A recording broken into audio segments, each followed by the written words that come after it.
Hello students, welcome to my desk. आज है date 11 जून 2020। आज इस वीडियो में हम डिस्कस करेंगे कि आपकी सभी एग्जाम्स में करंट अफेयर्स से रिलेटेड आज की डेट से कौन कौन से क्वेश्चंस बन सकते हैं। तो पेन पेपर ऑन कर लीजिए और सभी इंपॉर्टेंट फैक्ट को नोट डाउन करते चलिए और वीडियो को अंत तक देखिए ताकि आपको कोई भी इंपॉर्टेंट फैक्ट मिस ना हो। आपकी पहली अपडेट है आज की।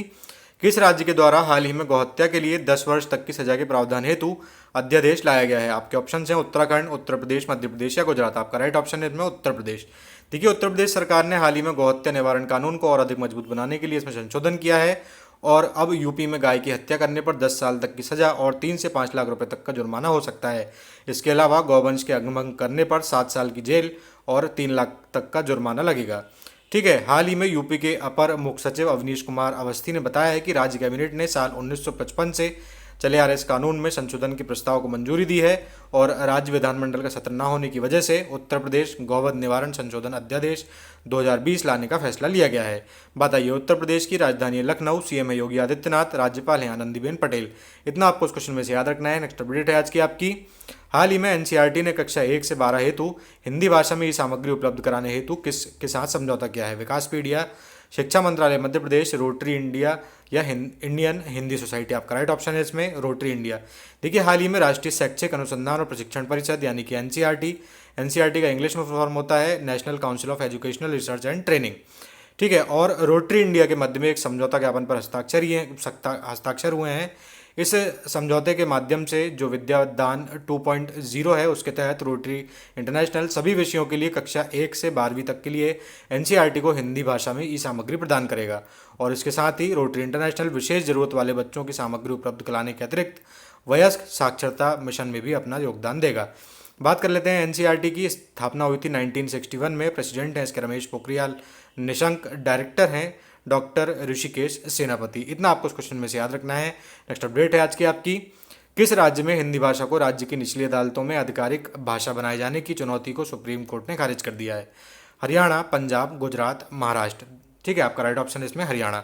देखिए, हरियाणा सरकार हाल ही में एक हरियाणा आधिकारिक भाषा संशोधन कानून 2020 लेकर के आई थी, जिसके माध्यम से उन्होंने जो भी अधीनस्थ अदालतें हैं एवं राज्य के सभी अधिकरण हैं उसमें हिंदी भाषा को आधिकारिक भाषा का दर्जा दिया था। परंतु हाल ही में कुछ वकीलों ने इसके खिलाफ सुप्रीम कोर्ट में याचिका लगाई थी। उस याचिका को हाल ही में justice S.A. Bobde, justice S.A.S. Bopanna, justice Rishikesh Roy की बेंच ने वीडियो कॉन्फ्रेंसिंग के माध्यम से सुना और उस याचिका को खारिज कर दिया। ठीक है, बात आई है हरियाणा की। राजधानी है चंडीगढ़, सीएम है मनोहर लाल खट्टर, राज्यपाल हैं सत्यदेव नारायण आर्य। इतना आपको इस क्वेश्चन में से याद रखना है। नेक्स्ट अपडेट है आज की आपकी। गिर गुजरात में हाल ही में एशियाई शेरों की संख्या में कितने प्रतिशत की वृद्धि दर्ज की गई है? 5%, 13%, 23% या 29%। आपका राइट ऑप्शन है इसमें 29% या 29%। देखिए, गुजरात के गिरवन इलाके में हाल ही में एशियाई शेर की आबादी बढ़ी है। इसे हाल ही में प्रधानमंत्री मोदी के द्वारा ट्वीट करके एक जानकारी दी गई है कि एशियाई शेर की आबादी जो गिर वन्यजीव अभ्यारण्य है वहाँ पर 29% तक बढ़ गई है। 2015 में आखिरी गिनती इसमें की गई थी जब इस अभ्यारण्य में संख्या, नेशनल पार्क में संख्या 523 थी, जबकि अब बढ़ करके 2020 की गिनती के अनुसार 674 हो गई है। हर 5 वर्ष में यहाँ पर एशियाई शेरों की गिनती की जाती है। ठीक है, साथ में एक और आंकड़ा जारी किया है इन्होंने कि भौगोलिक रूप से वितरण क्षेत्र जो फैलाव होता है उसमें भी 36% तक की इसमें बढ़ोतरी आई है। बात कर लेते हैं गिर नेशनल पार्क की। इसमें नियरेस्ट सिटी है तलाला। एरिया है इसमें 1412 किलोमीटर और स्थापना हुई थी इसकी 1965 में। इतना आपको इस क्वेश्चन में से याद रखना है। नेक्स्ट अपडेट है आज की आपकी। अटल इनोवेशन मिशन ने हाल ही में नवाचार को बढ़ावा देने हेतु किस संस्थान के साथ समझौता किया है? इसरो, DRDO, CSIR या IIT मद्रास। आपका राइट ऑप्शन है इसमें CSIR। ठीक है, हिंदी में पूरा नाम होता है वैज्ञानिक और औद्योगिक अनुसंधान परिषद। इंग्लिश में पूरा नाम होता है council of scientific and industrial research. इन्होंने हाल ही में अटल इनोवेशन मिशन AIM के साथ में विभिन्न क्षेत्रों में नवाचार और उद्यमिता को बढ़ावा देने के लिए, उद्यमिता यानी कि एंटरप्रेन्योरशिप को बढ़ावा देने के लिए एक आशय पत्र पर हस्ताक्षर किए हैं, MOU साइन किया है। ठीक है, किन किन क्षेत्रों में शामिल किया है? अटल इनोवेशन मिशन पहल के तहत CSIR इनक्यूबेटर के माध्यम से विश्व स्तरीय स्टार्टअप को मदद करना और CSIR इनोवेशन पार्कों की स्थापना सहित इनोवेशन के नए मॉडलों पर संयुक्त रूप से काम करना। CSIR द्वारा अटल इनोवेशन मिशन की ARISE पहल के साथ मिलकर के एमएसएमई उद्योग में नवाचार यानी कि इनोवेशन और रिसर्च को बढ़ावा देना। यह पहल एमएसएमई उद्योग में नवाचार और अनुसंधान को प्रोत्साहित करने के लिए काम करती है। ठीक है, इतना आपको कुछ में से याद रखना है। बात कर लेते हैं दोनों संस्थानों की। CSIR यानी कि council of scientific and industrial research, founder है इसके रामास्वामी मुदलियार और शांति स्वरूप भटनागर। स्थापना हुई थी 26 सितंबर 1942 यानी कि 1942 में। प्राइम मिनिस्टर ऑफ इंडिया इसके चेयर प्रेसिडेंट होते हैं और डायरेक्टर जनरल है इसके Shekhar C Mande. The Atal innovation mission is a flagship initiative set up by NITI Aayog to promote innovation and entrepreneurship across the length and breadth of the country। ठीक है, इतना आपको उस क्वेश्चन में से याद रखना है। नेक्स्ट अपडेट है आपकी आज की। हाल ही में केंद्र सरकार द्वारा आयात किए जाने वाले बांस पर सीमा शुल्क बढ़ाकर कितने प्रतिशत कर दिया गया है? 10%, 15%, 20% या 25%? आपका राइट ऑप्शन है इसमें 25%। देखिए, हाल ही में केंद्र सरकार ने अगरबत्ती निर्माताओं द्वारा आयात किए जाने वाले बांस पर सीमा शुल्क बढ़ाकर के 10% से 25% कर दिया है। ठीक है, यह निर्णय आत्मनिर्भर भारत योजना के तहत देश में उपजे बांस के उपयोग को बढ़ावा देने के उद्देश्य से लिया गया है। इसमें एक समान दर से बांस आयात से संबंधित नियमों के दुरुपयोग पर रोक लग सकेगी, इससे कि छोटे किसानों और छोटे अगरबत्ती निर्माताओं को भी लाभ पहुंचेगा। ठीक है, बात कर लेते हैं बांस की। तो बांस वैज्ञानिक रूप से एक पेड़ नहीं बल्कि घास है, परंतु बांस जो भारतीय वन अधिनियम है 1927 में इसे एक वृक्ष माना गया है, परंतु बाद में इसे संशोधन करके इसे पेड़ की श्रेणी से हटा दिया गया है और अब वनों के बाहर भी बांस के पेड़ उगाने और काटने पर अब कोई प्रतिबंध नहीं है। इतना आपको उस क्वेश्चन में से याद रखना है। नेक्स्ट अपडेट है आज की आपकी।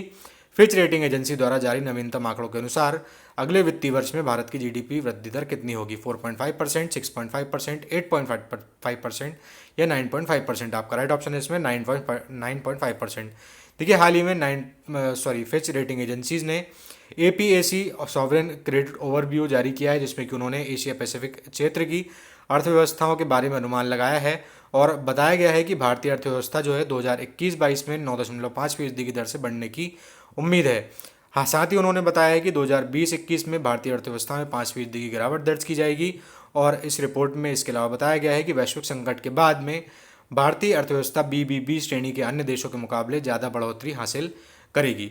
ठीक है, बात कर लेते हैं फिच रेटिंग एजेंसी की। तो इसकी स्थापना हुई थी 1914 यानी कि 1914 में और फाउंडर है जॉन नोल्स। फिच हेडक्वार्टर है न्यूयॉर्क सिटी US में। ठीक है, इतना आपको इस क्वेश्चन में से याद रखना है। नेक्स्ट अपडेट है आपकी आज की। हाल ही में जारी किए गए पर्यावरण प्रदर्शन सूचकांक 2020 में भारत का स्थान कौन सा है?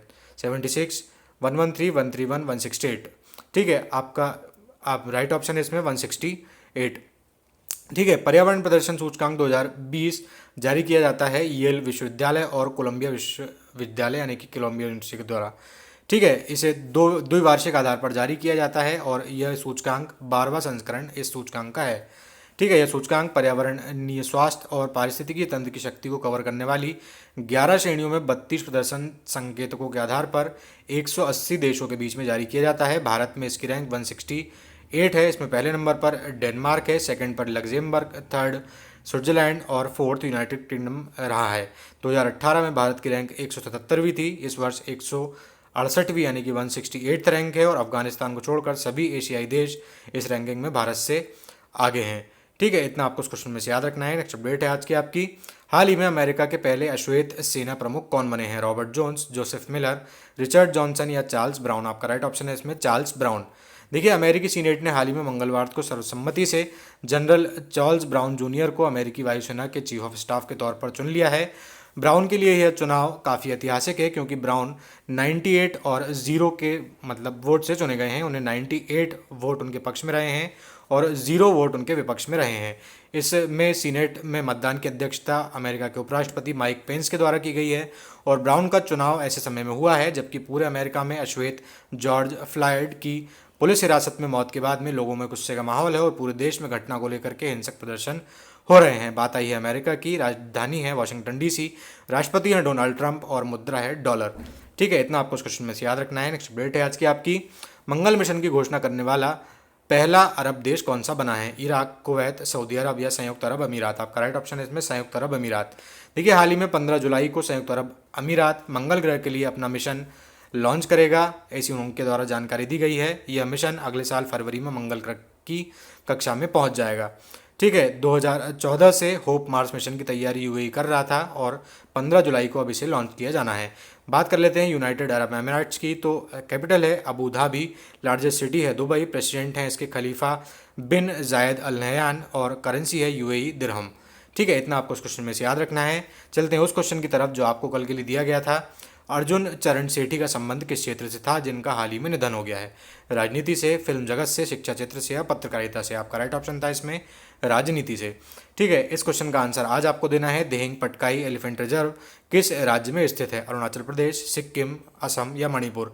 मैं आज आपसे फिर से एक बार कहूँगा कि जब भी आप अपने क्वेश्चन का आंसर लिखा करें कमेंट बॉक्स में, तो आप उसे डिटेल के साथ लिखा करें, जितना भी डिटेल आप लिख सकते हैं उसमें, क्योंकि जब भी आप कोई भी चीज़ को एक बार डिटेल में लिख देंगे तो आप दोबारा कभी उसे फिर भूलेंगे नहीं। आज के वीडियो में दोस्तों बस इतना ही। अगर आपको वीडियो पसंद आया तो आप उसे लाइक कर सकते हैं, अपने दोस्तों के साथ शेयर कर सकते हैं, कमेंट कर सकते हैं अपने सुझाव और अपने उत्तर, और चैनल को सब्सक्राइब करना ना भूलें। धन्यवाद।